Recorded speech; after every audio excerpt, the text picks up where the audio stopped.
progress requires learning. If progress requires learning, then wouldn't it follow that the faster you learn, the faster you progress? So how do you learn faster?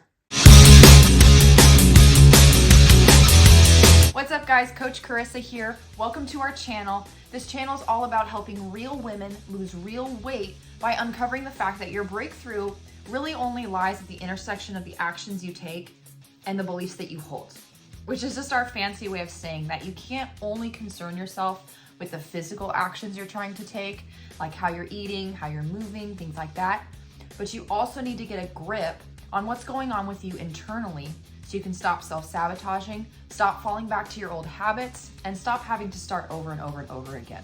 So enjoy this week's lesson and subscribe for more. How many of you guys have learned something in the past that might be getting in the way of you doing something in the present? And I'll give a couple examples. If I told you, for example, to eat 2,800 calories a day in order to maintain, what would your first emotional reaction be to that? Yeah, big O face, right? If I told you you had to eat 1,800 calories to maintain, what's your first emotion to that? Yeah. So if 2,800 calories, like guttural reaction, made you feel worried that you'd gain weight, and 1,800 calories gave you relief that you wouldn't, then that emotional reaction is based 100% on a belief system or some past thing that you learned. Because in each scenario, I said that it would be in order to maintain weight. The numbers are relevant. We've just been told our entire lives that a 2,000 calorie diet meets the needs of most adults. So anything more than that would cause weight gain. Therefore, it's bad. So a lot of people struggle to eat anything more than 2,000 calories, even if they're burning 3,000 calories. Even if they're logging it and looking at it and they have all the data, it's still a mental struggle. Because at some point they learned and then accepted and then believed that 2,000 calories was as much as anyone should ever eat. It's kind of this invisible threshold. But that's not always true. So that means that's not a truth, or that's not the truth. That's simply a truth. Because if it's not always true, it's not the truth. It's just a truth. There's situational truths. There's absolute truths, right? Another example is protein. That's a big one. That's a very emotional topic for a lot of women, especially. A lot of women truly believe that high protein is bad because of all the misinformation out there, and it's just confusing and scary, right? And then I've had several clients understand fully and completely believe and are completely convinced that eating more protein is what's needed to change their health, while simultaneously believing that it's terribly bad for them. Do you think those clients ate their protein every day? No, they didn't. They struggled majorly until they got that belief resolved. Because it wasn't an issue of strategy.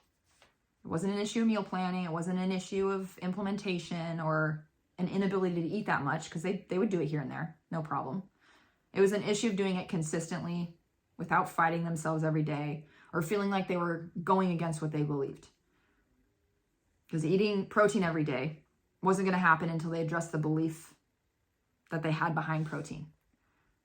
And it wouldn't stay resolved until they unlearned that old belief completely and believed into the new truth, which will set them free. Our beliefs matter a lot. Do you think the person who deep down believes protein's bad for them struggles more to eat protein, or less than a person who believes protein's good for them?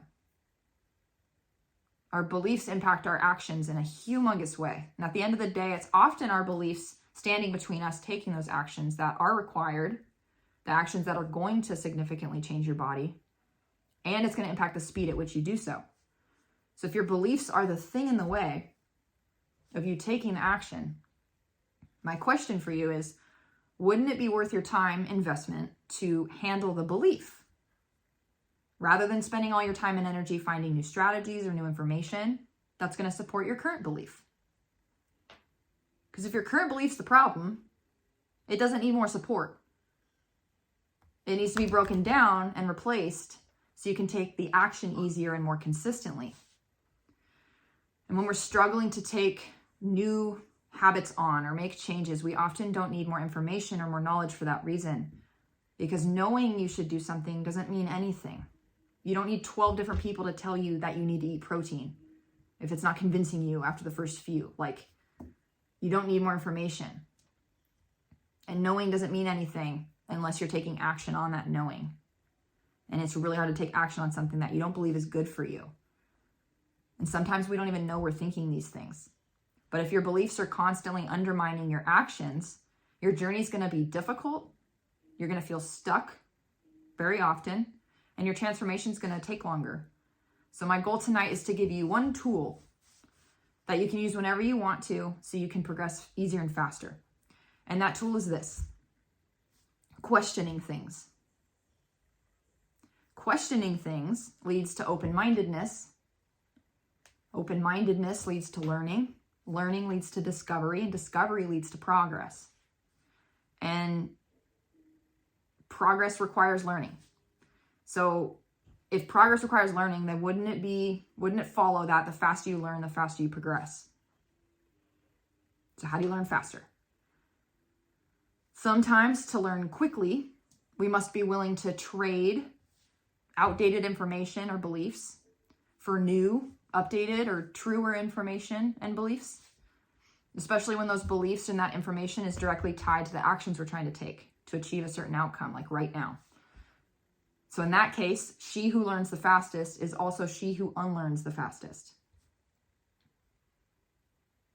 If the belief or the outdated piece of information is the thing standing between you taking the action you need to take, then the internal work demands that you get to the bottom of that belief, unlearn it, and replace it with the truer or more updated belief. And she who can do that the quickest moves through that process the quickest and gets back to that consistent action the fastest. And whoever spends the most time in action gets the most external results in the quickest time frame. So how do we know when to use this tool? How do we know when we need to unlearn something? You just need to be willing to question things, and more specifically, be willing to question yourself. As you go through the fat loss cycle, as you challenge yourself to take the actions we're asking you to take each and every day, if you sense yourself strongly resisting something, question why. Is that new action contradicting some past belief about protein, about sleep, stress, about exercise? What have you learned in the past that's maybe getting in the way of you doing something now? What are beliefs that you're holding on to that are not letting you learn this new thing? Because she who is most willing to question her beliefs for the true purpose of seeking what's true and helpful can learn the fastest and therefore progress the fastest.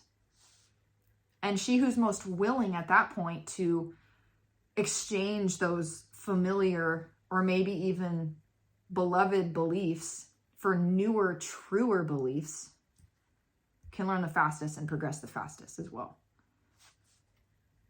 The one who holds on to information the tightest learns the slowest and progresses the slowest and stays stuck the longest. So to wrap this up, learning sometimes requires unlearning.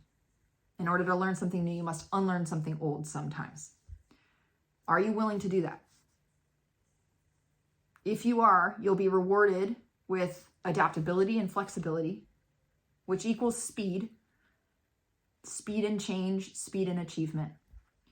And a couple bonuses: if you're willing to unlearn in order to learn, your possibility and your potential expand and your world grows. It also grants you greater freedom because what you think matters might not, and what you think doesn't matter might make all the difference. So where does that leave us? Always seeking truth. Always. If we are seeking truth, we must be willing to question everything, including ourselves, our beliefs, things we've learned, things we know. Because if you're questioning, you're open. If you're open, you're learning. If you're learning, you're discovering. If you're discovering, you're progressing. And if you're progressing, you're not just changing, you're becoming. And if you do that long enough, you become permanently transformed. If you're not questioning, You're closed. And there's nothing harder to teach than a closed mind. Thank you so much for watching. We truly hope you enjoyed that lesson. So every single week we make room for one guest spot on these support calls. So if you'd like the opportunity to attend, ask questions, receive coaching, just hit the link in the description box, or you can head over to gainslinger.com/coach-me. Once again, that's Gainslinger, GAINSLINGER.com/coach-me, all one word. Have a blessed day and we'll see you next week.